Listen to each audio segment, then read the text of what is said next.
street over there's a life I could have known, one beyond my wildest dreams. Maybe that road could have carried me to streets of gold, but things aren't always as they seem.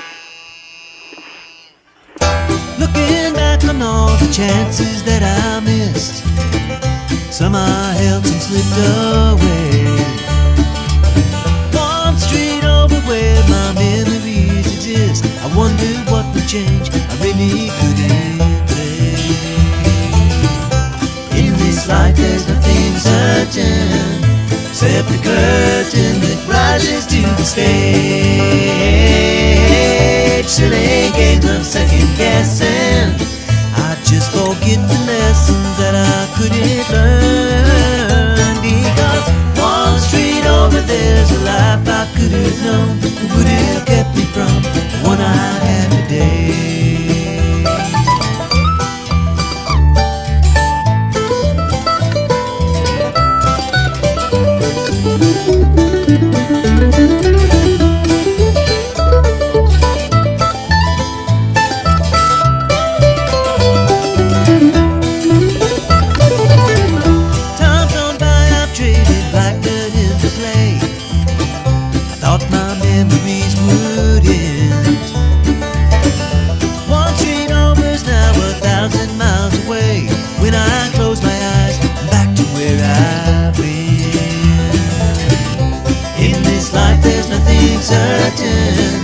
Except the curtain that rises to the stage.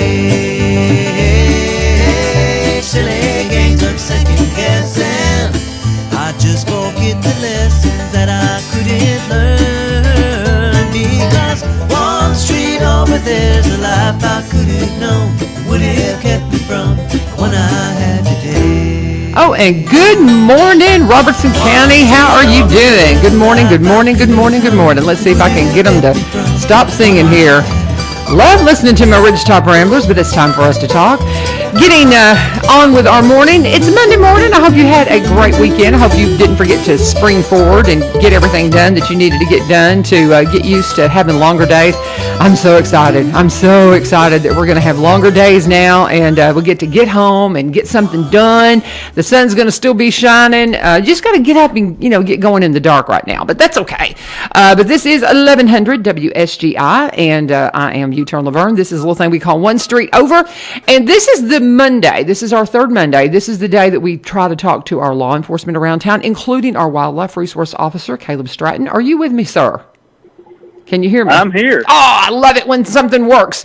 Kaleb is on the phone today because he's a little out of pocket, so we had to kind of get all that set up this morning, and I'm just so glad that you're willing to get on the phone with me because, with the longer days and things like that, everybody wants to get out and they want to fish and they want to do everything that they want to do outdoors, and so we need to hear from you right now. So what's going on with you, brother? This is my favorite third Monday of the month. Oh, I love it. I love it. And Jessica Drake's coming in at 7:30 to talk to us about the sheriff's department and just some things going on there. But Kaleb, this is your time.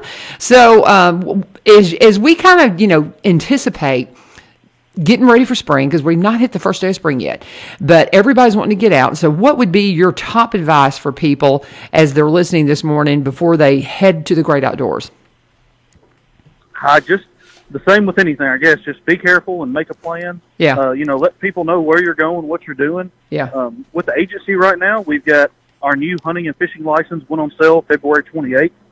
That's a yearly thing. So this is a reminder for everybody that hunts and fishes and or wants to support us that those licenses are on sale now. To get out there and enjoy the great outdoors, you still got to have a license to do it, just like with anything. Absolutely. And, I had some conversations over the weekend with some folks about boating. And, you got to have a license to get out on the boats, right? That's right. I taught a class a couple of weeks ago up in Greenbrier and had a pretty good turnout. We had about 20 folks there, and I look to do another one of those soon before the summer starts, hopefully in May. So right. We try to get everybody to be aware of what's going on the water. And we have anybody born after January 1st, 1989 that wishes to operate a vessel, they have to have that boater education class. So, and give that date again. Give that birth date again. So it's anybody born after January 1st, 1989. Okay, so I'm an old cat, so I don't have to. That's right. You don't have to. You don't have to have one. I missed the cutoff day by about 3 months. Okay. But I had to have mine, and I say it's a simple class. It's got a lot of information, a lot of good information, and we try to keep people as safe as we can. That's our main goal, is to educate people, keep people safe, whether you're in the woods or on the water. Because when you're out there in the outdoors, we have a lot of accidents that either occur while hunting, while fishing, and while boating. And unfortunately, a lot of those boating accidents are pretty severe.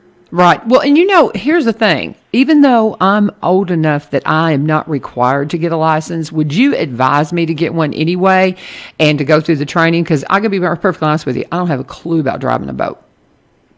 Oh, absolutely. Absolutely. And I tell everybody that. The same thing with hunter education. Right. Even if you don't need it, if you're dropping your kids off, I tell people, if you're going to be there for your kids anyway, you might as well take the class and pay attention and take the test and get educated yourself. That way you know what your kids are learning as well. So, well, and and we had talked. I've got a 4-year-old grandson, and we're quite excited. His papa has passed away, but his papa and his Mimi, they got him a lifetime license. And you have to get that by, and it was super cheap. I'm wanting to say before they're 2, isn't it? It's just hardly anything. It's only $200, right? Yeah. For the rest of their life. Yeah, exactly. That's what I pay a year right now. I pay almost $200 a year for my hunting and fishing license. Yeah, and so what a great gift. And so his papa was a great outdoorsman, and so it's just kind of a legacy, really, that he has that now. But as we anticipate, and he's got a little sister, that's not a year old yet, but I'm sure that's on Mimi's Christmas list for her to kind of continue her husband's legacy for the grandkids. But if you've got a little one that you, every kiddo, does this cover fishing as well? Or is it just hunting? It does. It's everything. It covers everything that you could possibly think of to do in the outdoors, other than any type of federal permit you may need. Okay. This covers all state stuff, which is 99% of what you'll need in Tennessee. And it's even good if your kid moves to Alaska, and they can still come back and hunt and fish in Tennessee for free. Okay. Well, see, and that's the thing. So no matter where your kid moves in life, they can always come here and hunt and fish. Well, and we were talking. I was working with the youth group the other day, and I've had some folks ask me to turn you up a little bit. So if you can speak up a little bit, that might help, because I've got you turned up all the way. But I'm sorry, and I'm outside too, so that may be hindering us. Yeah, that's the thing. If you can just speak right into your phone, make sure we're getting a good clean sound. Yeah. But and I was talking with my youth youth minister the other day, and we were talking about things that we could do with the youth group. And I said, man, bring them down to the creek and let them fish. And he was talking about the licenses and all that they'd have to, and the cost of it. And so you get this for your little ones; they don't have to worry about that later, correct? That's right. Yeah, they can. That's much better. Do whatever they need. Now their license isn't needed until they're 13 years old. Okay. But it's still good to go ahead and get it early while it's cheap, right? Right. Well, and when you talk about, kids that are in youth group, they're all in that age range where they would need it. So, just to even fish on the creek. Now, and you and I have talked a little bit about this because, okay, on my property, I own the property on both sides of the creek. But do I still have to have a license to fish if I'm on my property in a creek like Carr Creek? On the creek you would, because nobody actually owns the water. It's properties of the state. Yeah, that's what I thought. And you're fishing in that water. Now, if it was a pond, it would be a different story. Right. That's what I thought. But now when it comes to hunting on my own land, can I hunt without a hunting license on my own land, did you tell me? That's correct. You and your children can hunt on your land without a license. Okay. It's just I just you tell me this, we have these questions over and over, but I forget. And the fishing was the one thing, and the fishing was because that's what we talk about. Carr Creek is just like a highway running through my property, and so you don't own the water itself; you own the land on either side, and so you have some you do have some right of ways though as a landowner, don't you? When it comes to creeks and things like that. Do you know the most of the time, and I think it's the case with yours since you own both sides, you own the land even under the water. You just don't own the actual water itself, but you still own that land, that creek gravel under the water. Oh, okay. Because see, we're kind of into a situation right now where we're trying to remove some of that, and we're going through the environmental department and all that, and we're trying to figure out the right way to remove some of that rock. Because as you know, right in front of my house, we got a mess of rock, and so we're trying to dredge some of that out, and so. I had not realized that that's how that works. It's only the water that you don't own, but the actual bed, the creek bed, you do. That's fascinating. See, this is all good stuff. This is all good stuff.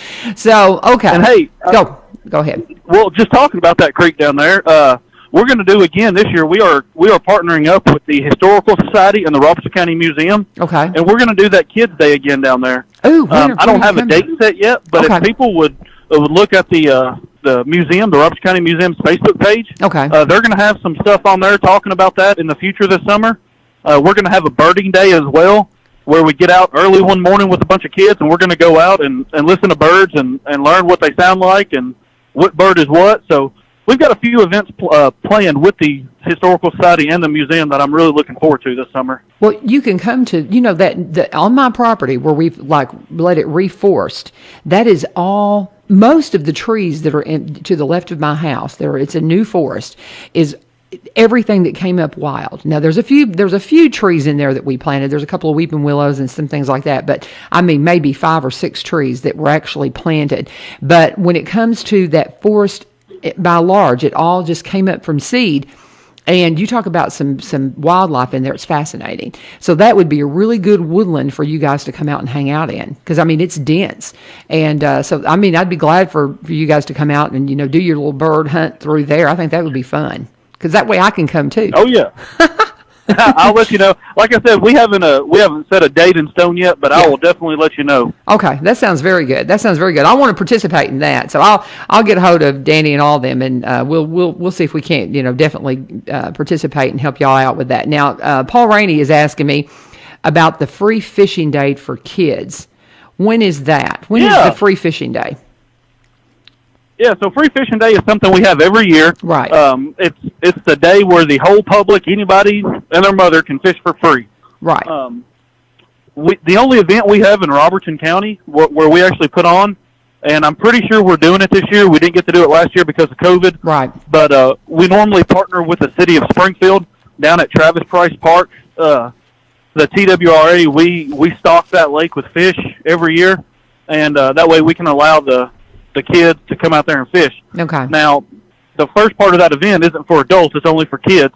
And once the kids get done fishing around 10:30 or 11 o'clock in the morning, then we let the public come in and fish that. Okay. But that's been stopped. That'll be the summer again. That's not until June. Okay. It's normally about the third weekend in June, second or third weekend. Again, I'm not sure of the exact date yet. Okay. Well, that's good. And that's just some of the things that we're looking forward to as we, get, into the warmer weather and start anticipating spring and all the fun things coming up. And I'll tell you what, let me pause right here, and I'm going to go ahead and do one of my commercials, but just be thinking about what we need to cover as far as specific dates or any kind of hunting season or anything like that that's coming up. And we'll finish up with your interview here in just a minute. Kaleb Stratton's on the phone with me this morning. He's a little out of pocket this morning. So if you have any questions, just throw them up in comments on my Facebook page, Laverne, U-Turn Laverne Video. It's a public page. We don't have to be friends for you to come on and pay attention to that and look at that. But just come on there and you can throw up some questions up in comments. But for a minute, we're going to just pause and talk about my friends Barry and Rebecca Richards with the Exit Realty Garden Gate team.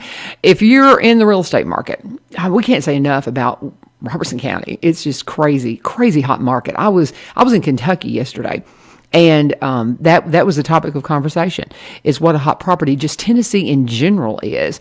And I was talking to some of my cousins, and they were talking about some friends of theirs that were moving to Tennessee because Tennessee is very, very appealing to a lot of people, maybe because we're kind of conservative and we want to keep it that way, just saying.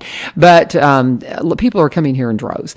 So the property values are going through the roof. If you're a buyer, if you're a seller, it is a seller's market. But if you're a buyer, You have to get pre-qualified. That is the big thing that Barry and Rebecca always stress is if you're somebody that's looking to buy, get pre-qualified, see how much home you can afford to buy, and then start looking, because if you don't, you are going to get your heart broke because those properties come up, they're available, and they're gone that quickly. If you're a seller, you've got to still, even though it is a seller's market, you've got to price your property within what people can finance. If it doesn't, you can't price your home more than what it's going to appraise, because then they can't finance it. And so those are the kinds of things. Those are the little details that somebody like Barry and Rebecca Richards can handle for you with the Exit Realty Garden Gate team.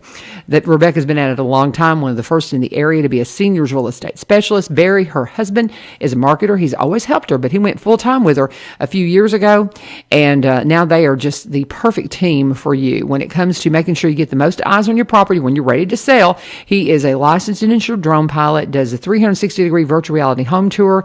He is a Zillow certified photographer, so he'll get you up on Realtor.com. So you're going to get the eyes on your property that you want.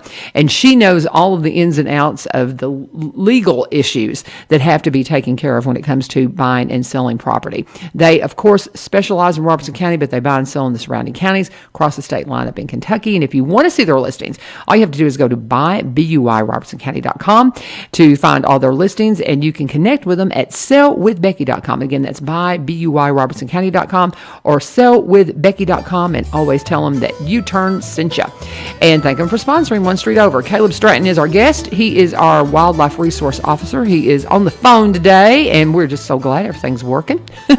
And we get a chance to talk to you. Ma'am. So as, I mean, everybody's spraying forward. We're going to get the as we have the longer days. Does that bring everybody out since they, got a little bit of sunlight left when they come home? Definitely. It brings everybody out, including me.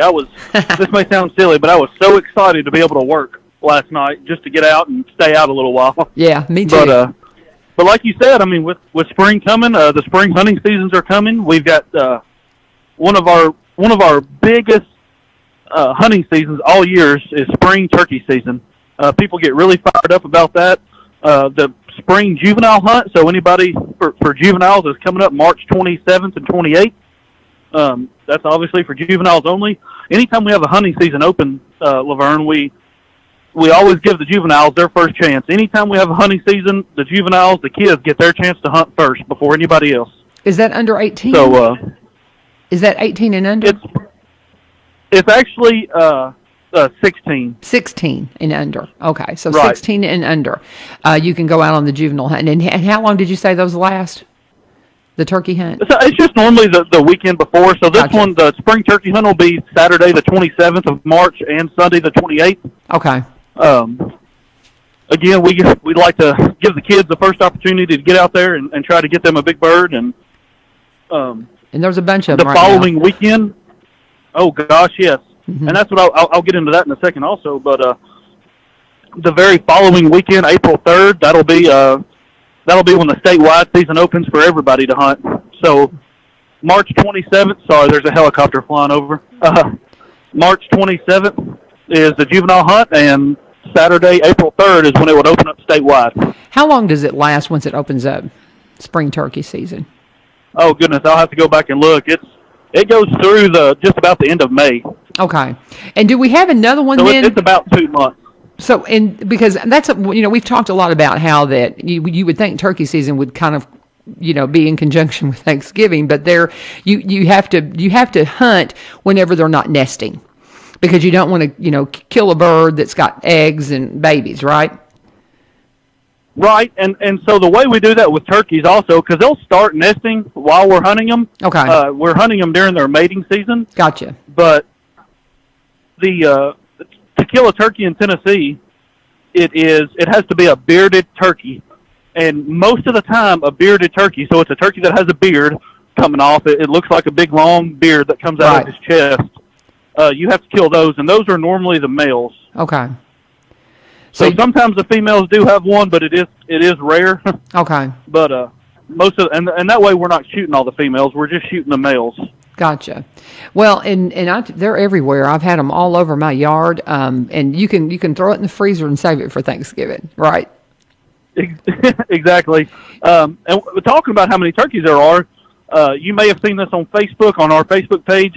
We are doing a survey on them this year, where we're trapping a bunch and putting bands on them. they're doing that for different reasons. They're putting bands on them just to kind of see where they go and where they're harvested compared to where they were banded at.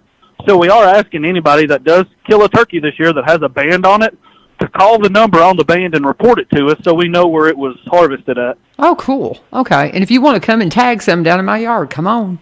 Y'all are always welcome. Well, we'll be glad for you to come. I've had a lot of calls from landowners asking us to, but they've already got their sites. Okay. We don't have any in Robertson County per se, but that may change in the future. This is a study with Tennessee Tech, and it's going to be going on for quite a few years. So we'll see how it turns out. Well, that's cool. That's going cool. Back to the turkey though. It is. Oh, sorry. One more thing. It is 3 per season, so you can kill 3 bearded turkeys per season. Okay. And now, when you say we have a spring turkey season, when is the next one? When does it hit? It's normally in October. Okay. That hunting guide has not come out yet, so I won't know the exact date until it comes out in August. Okay, because it varies. July. Our new hunting guide will come out in July. Okay. And is there anything else as far as the turkey season? If you want to fish, be sure and get your fishing license. And 2, talk about where y'all had put in. Is it trout that you put in earlier? What kind of you put some fish in the creeks? Was it trout that you put in the down cold at the weather? Fairgrounds and around the Greenway? Yes, ma'am. Is that still how long can you fish for the trout before it gets too hot, where they'll start hiding? You can fish as long as you want, but once that water hits about 56 degrees, that's when they start. The trout will start to die off. Okay. If they can't find water that's pretty cold around 56 degrees, or at least some running water that's cold enough, they'll kind of start dying off. That's why we don't just oversaturate the water. We don't want to see these fish die. We put enough in there for people to catch. Right. This year, I will say though, before we even stock them next year, I'll see people catching them, so they'll survive in Sulphur Fork Creek. It may not be the easiest life for them, but they definitely survive, and people can catch them all year round, really. We've seen some fascinating things pulled out of the creek right there where, our creek comes into Sulphur Fork, where Carr Creek's come into Sulphur Fork. I mean, that just seems to be and all my fishing friends are going like, shut up, Laverne, shut up, because they don't want people to know their fishing spot. But it apparently is one of those places that just, I don't know, maybe the water's deep enough where they can stay cool through the summer. We've seen some amazing catches come out of that area. That's awesome. And and I've told you this before, and I've said it on here before, you live right there at that creek. That's one of the most diverse places that I've ever seen. It's fun. As far as it comes to just where those 2 creeks meet, that it's an unbelievable place. Yeah, it is. It's a lot of fun. We love it down there. So, and I want to come and just kind of hang out with you and let you kind of show me some things and kind of walk the other side of the creek and see some things that maybe I'm missing, because there's so much about the land that I don't know, and because I haven't spent enough time just kind of studying it. And so, I mean, you're doing the kind of thing that as a kid I would have loved to have done. Because I love the outdoors, and so I get that a lot. Yeah, I kind of live vicariously through you as you talk about some of the things that you get to do. I think it's neat. Is there anything else as far as Go ahead. What were we going to say? You'll definitely learn a lot. I'll let you know when we come back down there with the kids, and you will learn a whole lot from the guys that I bring with me. Very good. It'll be a fun day. Absolutely. I can't wait. That's going to be fun. Now, is there anything else as far as any dates between now and the next time you're going to be in here that you need to cover before we get, because we're about 5 minutes out from wrapping up here? Yeah, that's just about everything. I will say there's only a few seats left, but this Saturday, the 20th, this Saturday, I'm going to be teaching a hunter education class up in Greenbrier at the Grace Baptist Church Greenbrier campus. Awesome. It's right there in Franklin Farms. The little strip mall there, they have a church there as well. But so I'll be teaching that class. Again, that's this Saturday. It's going to start at 9 a.m. So Saturday, March the 20th at 9 a.m. We should be done sometime around 5 or 6, hopefully, if not earlier. But so anybody that needs hunter education, they need to come out or go online to our website and sign up for the class. If they don't get to sign up on the online, that's fine. We can sign them up when they get there. Okay. But again, that's this Saturday, March 20th, from 9 to about 5, and that's for anybody that needs a hunter education class. Okay.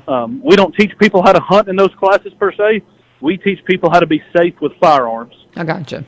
And that's the main point of that class. Right, and everybody needs it. You need that. You need that refresher just to remind you, just to be careful, and teach these kiddos how to properly handle firearms. And this is just a kind of a random question I have for you before we wrap up. And I don't know if I've asked you this before, but what do we have eagles in the area, right, in Robertson County? Yes, ma'am. Okay, because we have quite a few now. Actually, it's pretty neat. Is there any chance of one nesting on my property? I want one so bad. I do. I want one so bad. I'll tell them to head that way. Yeah. Next time you see one, it's like, go over to Laverne's. Go over to Laverne. She's got this nice wood. She wants you to go. Because once they build those nests, and I think we've had this conversation, because once they build those nests, man, they're there pretty much for life, because those nests are massive.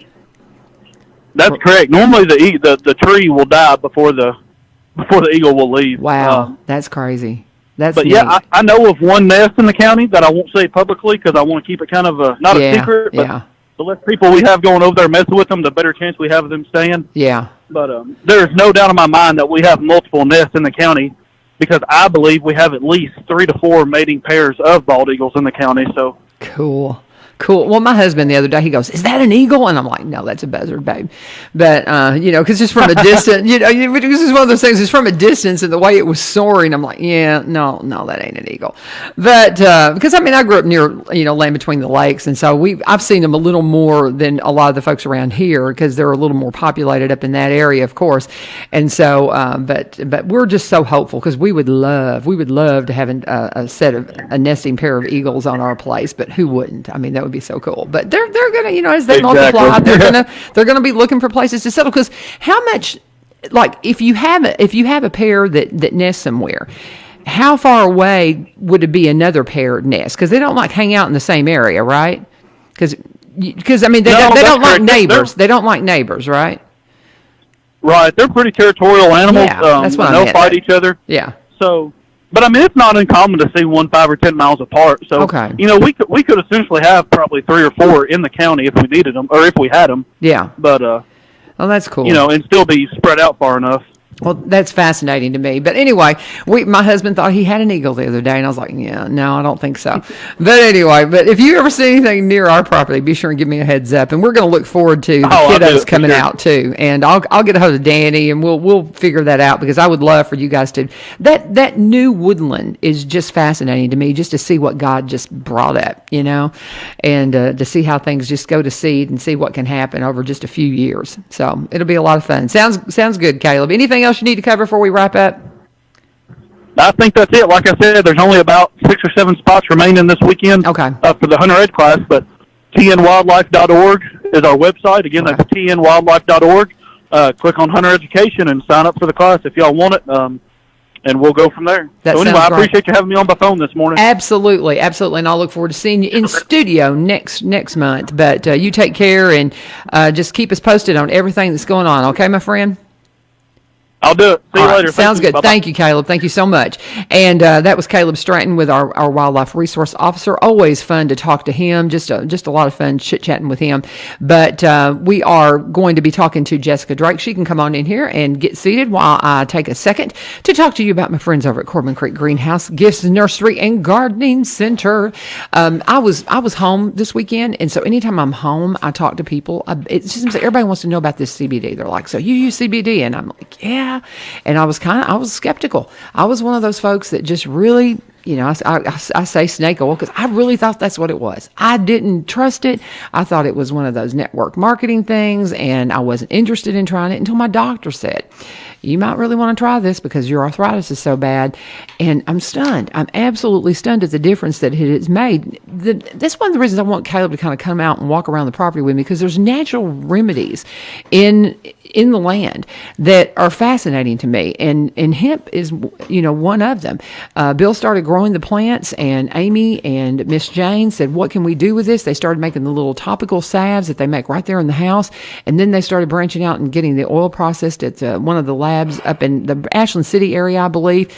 And that's what they sell right there at Corbin Creek. It is a Robertson County product. And if you're going to check out CBD, the best thing in the world to do, best advice I have, is to make sure you know what you're getting. And when you're buying it right at the source, you know exactly what you're getting. Amy knows a lot about it. So does Miss Jane. Go out and talk to them about it. It may be exactly the thing to help you. It has made a difference for me. I've been on it about a year. And when I miss it, I can tell it. It is a game changer for me with my arthritis, and a lot of my friends are using it now, and we're stunned. We're stunned. But give it a try. And also, if you're, while you're out there, spring has sprung. Amy is giddy. She's so excited about all the things that are growing in the greenhouses, getting ready to plant in your yard.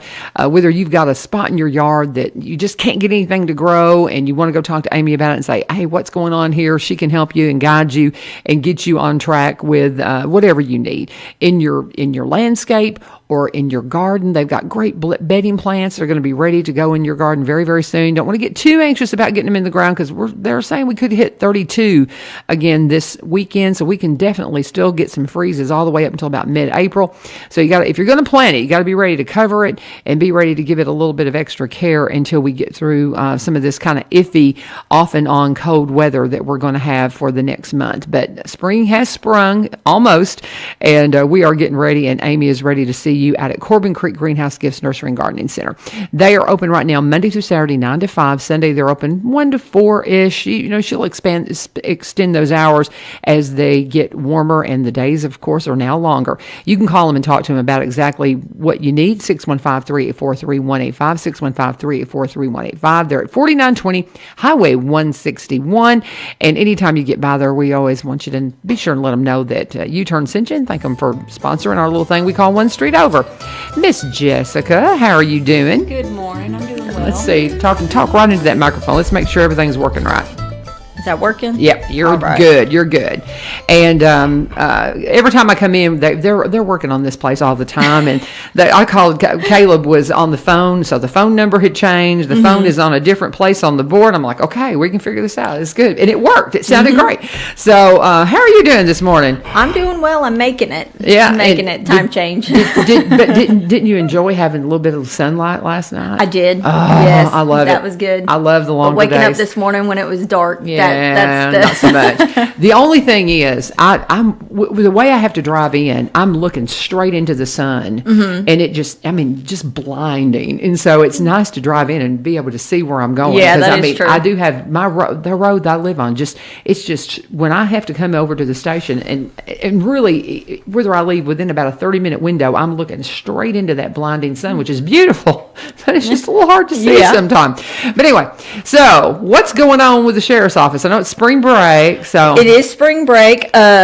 We've been staying busy. Yeah. Yes, it's been nonstop. yeah. Constantly something. Yeah. Just staying busy and trucking through. Okay. And, we have the conversations back and forth. I love this. I'll reach out to her about it and say, do you have any questions for the sheriff's office? And I don't get a lot of response because everybody's happy, That's good news Isn't to that us. good news? That's the thing. Yes. There's nothing. I've reached, because I have several friends, and I'll say, hey, sheriff's office coming in. Do y'all have any questions? And nothing. Just that always makes us happy. Yeah, that means we're doing something right. Because you asked me, you said, well, what's going on? And the big question that we get, and we can actually start here if you want to. Yeah, that's fine. And the big It's a big topic. It's a big topic, and one of the things too, they had a big cleanup over at Bransford this weekend that went really, really well. Even in the rain, they got out and cleaned up the community. But that is the question that we seem to get more. Scoot this way so I can get you on camera a little bit better. But how's that? yeah, that's much better. Okay. I'm looking at my one on Facebook. Everybody fusses at me if they can't see my guest. So anyway, the question has been, because we can't do road cleanup with the folks that are housed in the prison, the inmates, there's a lot of trash out there. So a lot of community cleanup days have been designated, and people are just saying, okay, we got to get this done. So what is the situation with that? When will we see the road work going back to normal? Where are we at on all that? Okay. Well, first, I just want to say thank you to the community for getting these cleanup days scheduled, because that is amazing. That's community coming together. And when you have a pandemic like this, Yeah. and you have to kind of think when certain things are shut down, and you have to pretty much kind of think of creative ways to I guess make up while that is down. Right. It's great that the community is coming together to do that. Right. So right now, the litter crew that we have is for inmates. So we're not letting them out of the jail right now just because of the pandemic. And right now, we're waiting for the vaccines for inmates. Okay. Short story, that's what we're waiting on. Okay.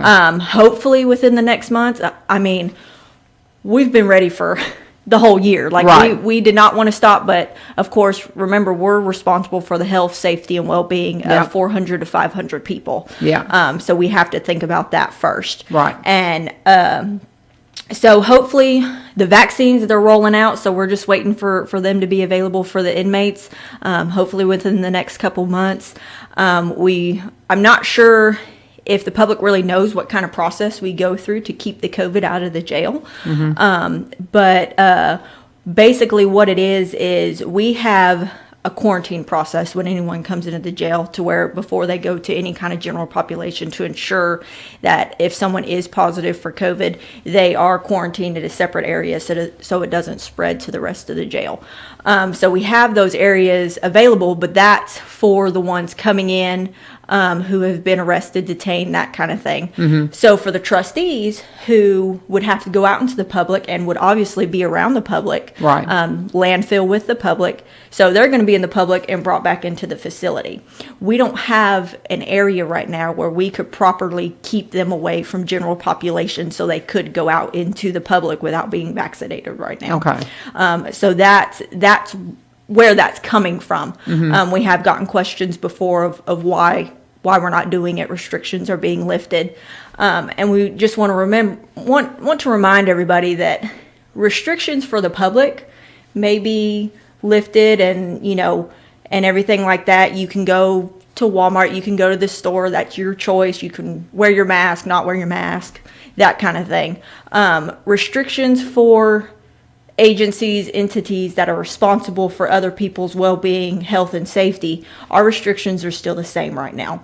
And that's where we're at. So you have to remember that right now we just don't have the ability or the space in the jail to properly quarantine and keep the trustees separated from the general population.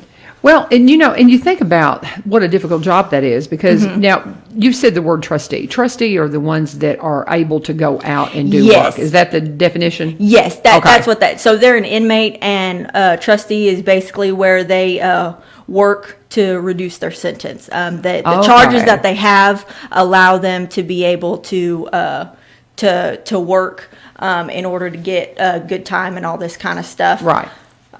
So they're the ones, based off of their charges, that are allowed to be out in the public, supervised to do things within the community, such as the litter ban. So as soon as we have vaccinations available for our trustees, to where we can get them into the public while vaccinated, so we don't have that issue of bringing COVID into the jail, we're ready. So as soon as we can get that. And as far as the folks that are working there, the deputies, have they had the opportunity to get vaccinated since they're on the front line? Yes. Okay. We started having the opportunity, I want to say it was right before Christmas. Okay. One of the holidays. I want to say it was Christmas, and a lot of it blurs together right Sure, now. sure, sure. But, Oh, yeah. yeah. So they have the option to get vaccinated. Because law enforcement was part of one of the first rollouts, so anyone who wanted to was able to go. So, because you got to think about the fact that you've got the folks, the deputies that are coming in and out of the jail, they're out in the public, so you got to make sure that they're not bringing it in with them. Yes. So. Yes, we have so many procedures in place because if you think about it, that's a lot of people in one area. And we have done such a great job of keeping COVID out of the jail. Absolutely. We have been COVID free for quite some time, which is practically unheard of. Yeah. When you see all of these other facilities around the state or around the country. So we're doing something right. Absolutely. So Absolutely. we know we're doing something right. Absolutely. And we don't want to jeopardize that right now because again, we're responsible for 400 to 500 people You bet. at one time. Yeah. But we want the public to know that we know you're ready for us to be out there. We do know. Yeah. We are ready to be out there. We are waiting. We have our list of anyone who has called with the addresses and the streets that we need to go to. When we get out there, just be patient because we know we're going to have a lot of area to cover. And but know that as soon as we can get out there, we're going to be out there full speed, getting it taken care of. And again, thank you to the community. If you're setting up these community litter pickup days and things like that, that really helps because when a pandemic happens, something happens, you have to be creative in ways. Yeah. Well, in a lot of these areas where you've got a special section of highway that's dedicated to somebody, you'll see clubs or the family that's connected to that. They'll set up something and they'll go out. And I mean, you see that even whenever the trustees are going out and picking up. Yes. They still do that. And so that's kind of, I think, stepped up a little bit because I personally, I've seen areas where I think, that it's a mess, but I have not seen that it's been terrible. Now, maybe I'm just not very, and I'm not very observant, but I haven't seen that it's just been overwhelming. Yeah, I mean, there's areas where you'll see more trash than others, but typically what you'll notice is the areas of where it is almost on the way to some kind of dump site or something. Where people have lost it. Yeah, so right now, when we're not able to get out there with our litter van and everything like that, it shows that, having the litter van, the litter program, things like that in a sense is not the solution to the problem. That's the Band-Aid because we're out there picking up the trash, but something happens to where you can't get out and pick up the trash. Well, guess what? The problem is still there. That's right. The problem is littering. Yeah. And right now, because we can't get out there, and we do this simultaneously when we do this, our litter program does a lot of education, but we've really attempted to amp up that education. Right. Because we know the problem is the littering. Yeah. If the trash isn't there, you don't need the pickup crews. Right. So, that's the biggest thing is education and really letting people know, hey, make sure your trash bags are tied securely. Have a tarp if your bags aren't secured. Right. Make sure they're weighted down if they're too light because you will see Stuff if a fly really out. light trash bag fly out and then of course the trash goes everywhere. Just things like that to make sure your trash stays in your vehicle while you're going, because sometimes you don't even know your trash got out of your vehicle. Right. And of course you have those ones that just Don't care and want to just dump their stuff on the side of the road. So just remember that there's other trash facilities that are free. You Right. don't have to go to the main landfill if you don't want to pay for it. You have the other ones that are around the county. The little transfer stations. Yeah, the little transfer stations that you can go and dump your trash. There's ways for you to do it. Yeah. And it's not on the side of the street. Yeah. And here's the thing. I live at the dead end of a road. And we have a problem with people. I mean, I don't know if it's if people going fishing. I don't know what's going on. But we have they'll throw cans in the ditch, and then when the water gets up, they just flood out. Because I mean, that's something we just picked up a ton of beer cans. Cut that out, y'all. What kind of fines are connected to littering right now? If somebody gets caught and gets cited, what kind of fines are we looking at? I don't know the cost of the fines. I know you do get the littering fines. We pretty much just write the citations. As far as the costs and the ramifications that come from it is going to be in the court, the judge, and how they base that off of. So you could go as simple as paying a fine. You could go as large as getting put in jail for a couple days or however long they determined. It's really, I think it's all dependent on like the severity of the situation. And things like that. Well, I mean, because we're in a situation that people, it's constant where I live. I mean, it's because we're down, they just think nobody's going to see it. But I may put a camera up one of these days, guys. Yeah, because I mean, it's irritating. It's very irritating. And, when we have the litter crew, we're able to pick up that trash on a daily basis. Right. And I mean, it's constant. Yeah. And so you don't realize how big of a problem it is because we're out there picking up that trash. Yeah. Typically you call and you give us the address and we're out there within a week or so to get that trash picked up for you. Yeah. So it's kind of out of sight, out of mind for a lot of the public, because when you see that, you see the problem fixed.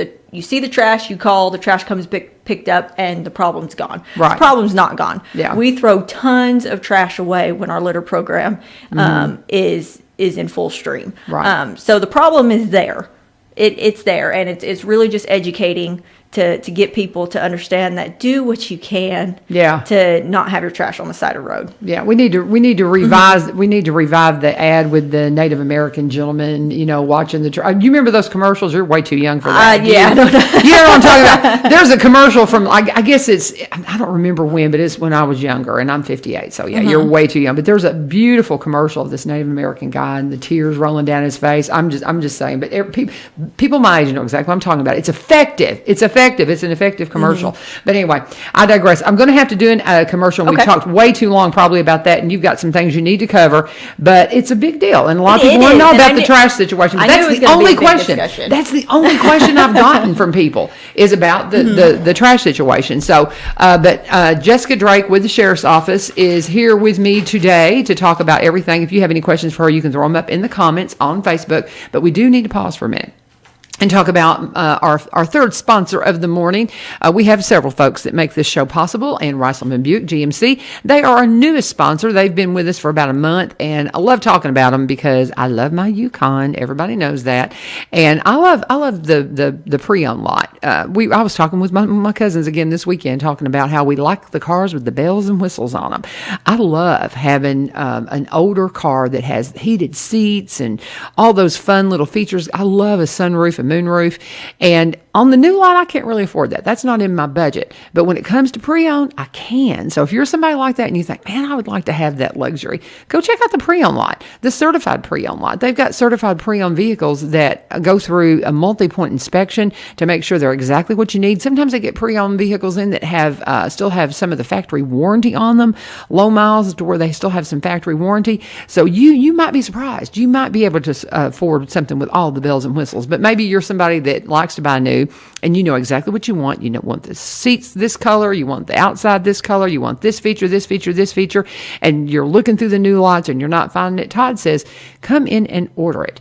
You would be stunned at how quickly they can turn that around, and when that vehicle gets there, it's yours. That's the kind of service that you're going to get at Ricelman Buick GMC. It is one of the largest GMC Buick inventories in Tennessee, so come out and take a look at everything they've got from the GMC lot, from the Buick lot. They've got, of course, we can't say enough about the Sierra, because every guy I know, everybody that's a truck person wants that Sierra just for that tailgate, that multifunction, that 6-function tailgate that's like a Swiss Army knife of tailgates. Everybody wants that thing. But go by and talk to them. They have got leasing and financing options available. You can even fill out your application online before you even get there by going to RicelmanBuickGMC.com. Service department is open every day that the dealership is open. They have Saturday hours as well. They're open until noon for the service department. But Monday through Friday, the dealership is open from 8 a.m. until 7:30 p.m. Saturday, they're open from 8 a.m. until 6 p.m. Again, service is open until noon on Saturday. Whatever you need, they've got it for you. They've got great sales staff, great service staff, all the folks that you need to help you get on the road in exactly what you want to be driving as you head into spring. Go and talk to Todd and Courtney Ricelman at 2516 Memorial Boulevard, Ricelman Buick GMC. Again, one of the largest GMC Buick inventories in Tennessee, and our sponsor here on One Street Over. Get by there today and tell them U-Turn sent you. Jessica Drake is with me from the Sheriff's Office. I always forget. You're the Communications Officer, Public Information Officer. I knew. I thought, okay, I'm going to get it. I have several titles. Public Information Officer for the Sheriff's Department. Yes. Where is our sheriff today? Is he off on vacation? With his kids today. Good for him. Spring break. Yes. Spending some time with them. Good for him. Yeah. But that's the thing. When we talked last week, or we text. We say we talk. We all text. It's that's like same thing. Yeah. Exactly. Spring break. So sheriff's off with his kiddos, taking some time off, and we just. We're all so thankful that we're here in Robertson County in Tennessee, because we've got a great sheriff's department. I had somebody tell me the other day, you know, I work up in benevolence, and somebody said, boy, if you're in Robertson County, you better have your paper, you better have your license, you better have it, because they're going to get you. And I was like, good. But I did. I had them say that, and I thought, well, that's a huge compliment. Yes. I got to tell Jess that. But that's because y'all take care of business, and you know, and we follow the law here, and that's a good thing. So what did we need to cover while you're here? Because we've got about 10 minutes. Yes. Well, I knew the litter topic was going to be a big topic, so I knew that was going to take quite a bit of time, because that's something that's asked about all the time. But a big thing that I wanted to talk, I don't know if you saw our Facebook a few weeks ago, where we put out a press release for some burglaries and thefts that we solved, where we arrested 2. We had went out there for on a tip. That there was some possible stolen motorcycles. So we went out there with Portland Police Department. It was out in Cross Plains. And when we got there, our deputies noticed that there was a lot of property that appeared to be what looked to be stolen property that had been reported in the past. And, you know, our deputies are very good, and was like, you know, something that's not quite right. Yeah, we need to look at this. So they took a closer look, and they realized that this was a lot of stolen property at this residence. So we initiated a search warrant, recovered the property, and right now we have been able to close 10 theft and burglary cases from that one home, and we are still... That's so cool. Yes, we are still reuniting owners with their property, which is fantastic. And I believe it actually, there was other agencies too that were able to solve some other cases, some theft and burglary cases from that too. So it was very good.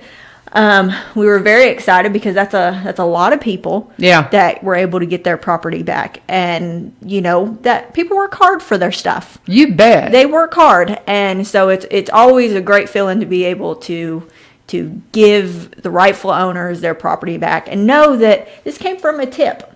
Which is fantastic. So this was help from the community. This was a working relationship between law enforcement and the community. And we just want to say thank you, and just let the community know that a lot of times we can't do our job without the community. Right. And when you send us a tip, something like this can happen. I mean, we have solved 10 cases so far just from this one thing. That's amazing. Which is fantastic.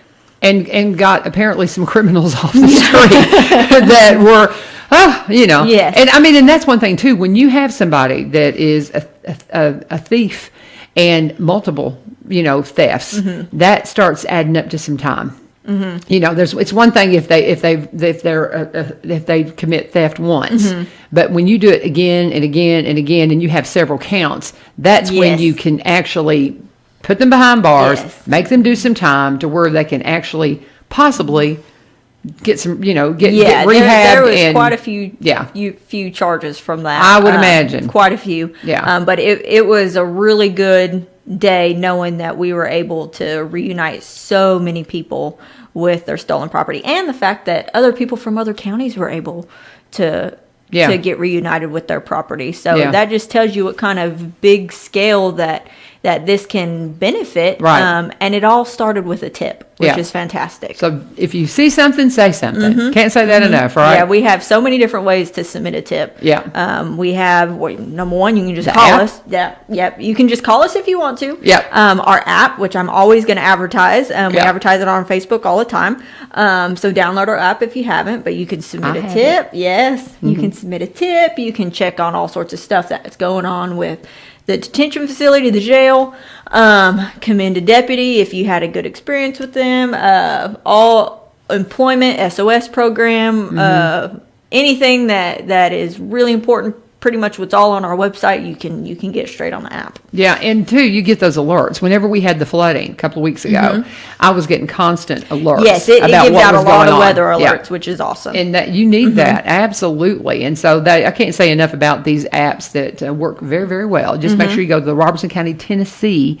Make sure you get the Tennessee app. Yes, don't get the Texas one. We get confused with Texas all the time. We get a lot of calls all the time where people think that we're Robertson County, Texas, and we're like, we don't know what you're talking about. And then we have to ask them, are you in Texas? And they're like, yeah. And we're like, yeah, you're calling Tennessee. Yeah, there you go. There's a Robertson County, Texas too. So just make sure you get the Tennessee one.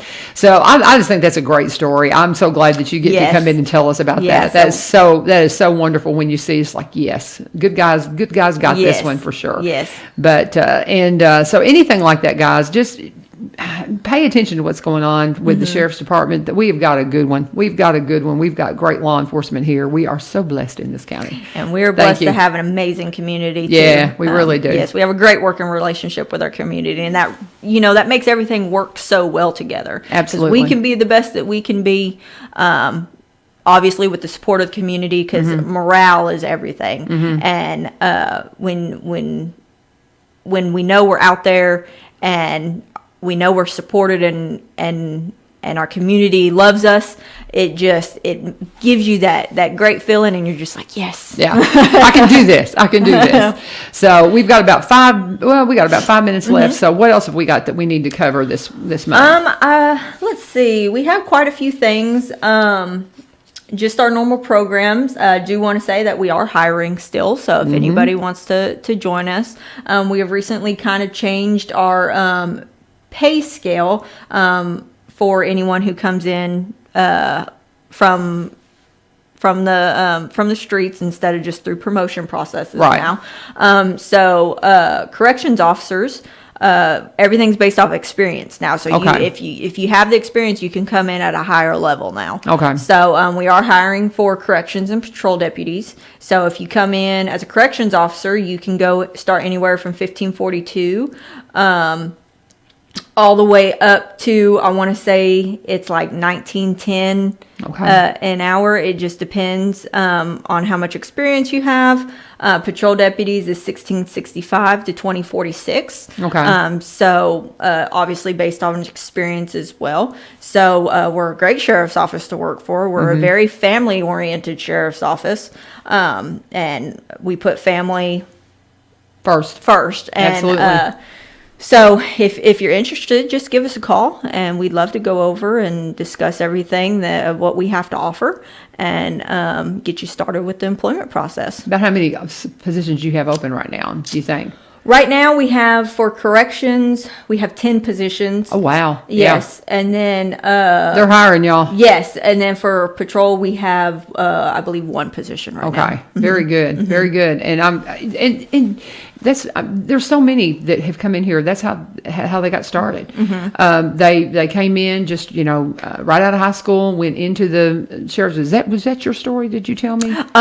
Yes. Mine was, I moved here after college. That's right. Okay, I couldn't remember. Yeah, and I started at the sheriff's office. I started as corrections, and I spent about 2.5 to 3 years as a corrections officer. Yep. And then I moved up to a court deputy, and when sheriff became sheriff, I was put into my position as the public information officer. So we have a lot of room for growth. Absolutely. Tons of room for growth. This isn't a job. This is a career. Yeah. And if you start off early, sky's the limit, really. Our chief, when we do our interviews with people, and he tells every single one of them, he goes, we have so much to do here at the sheriff's office. You can go about 5 years without doing the same thing. So every 5 years you can be into a new position. Yeah. Because we have so many different avenues that you can do there. So it's definitely not boring whatsoever. And you definitely don't get tired of your position, because we got so many opportunities in there that you can just go and learn and do something different. Absolutely. And we're just, we're basically out of time. Do you have anything else just vital that you need to cover? No. No. Okay, because we're pretty much out of time, but a lot to cover this morning. It went quick. And the Jessica or the sheriff, they come in every other month. We check in on the third Monday every other month, and then we'll get somebody from police chief's office in next month on the third. But we always try this third Monday to have some law enforcement stuff. Kaleb is always checking in with our wildlife resources, because we're big into that in this. And he still works for us part-time too. So I don't Really? know if you know that, but yes, No. he does work for the sheriff's office part-time as well. I did not know that. Well, So that's fascinating. we are good buddies. Awesome. Yeah. Very good. But see, and then we have such great law enforcement here, guys. And I just appreciate so much you guys always being willing to come in and talk to us. Jessica Drake, Public Information Officer from the Sheriff's Office. Thank you so much for joining us. And tomorrow, I think, is Billy Vogel's day. I think tonight's the commissioner's meeting, if I'm not mistaken. I think so. And, it's just so funny. This time just gets away from us so fast. So we'll be visiting with Mayor Billy Vogel tomorrow right here on One Street Over. Thank you for being a part of our show this morning. This is 1100 WSGI. Have a fabulous day. God bless.